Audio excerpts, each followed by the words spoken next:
بسم اللہ الرحمن الرحیم۔ السلام علیکم ورحمۃ اللہ وبرکاتہ۔ سوال نمبر 57 پوچھنا یہ ہے کہ نظر کے لیے مرچیں جلائی جاتی ہیں اور یہ خیال کیا جاتا ہے کہ اگر دھواں نکلے تو نظر نہیں ہے اور دھواں نہ نکلے تو نظر ہے، کیا اس کی کوئی حقیقت ہے؟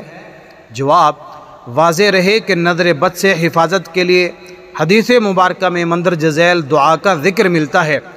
اعوذ بکلمات اللہ التامات من کل شیطان وہامہ ومن کل عین لامہ۔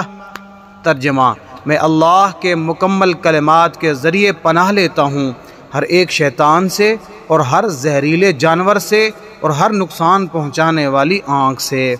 صحیح بخاری کی حدیث ہے۔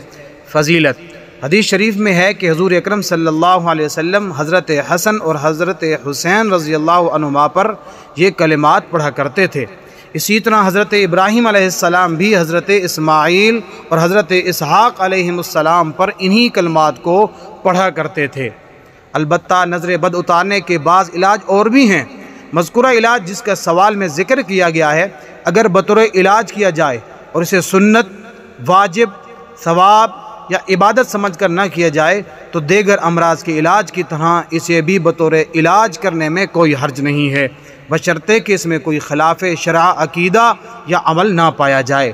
آج اس دور میں ہمارے ایمان اور عقیدے کمزور ہو گئے ہیں، جس سے ہم قرآن اور حدیث سے نہ فائدہ لیتے ہیں اور نہ ہم لوگوں کو یقین ہے۔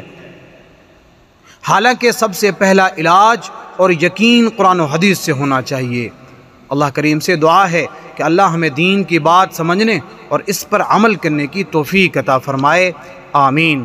صدقہ جاریہ سمجھتے ہوئے ویڈیو کو لازمی شیئر بھی کریں۔ جزاک اللہ خیرہ۔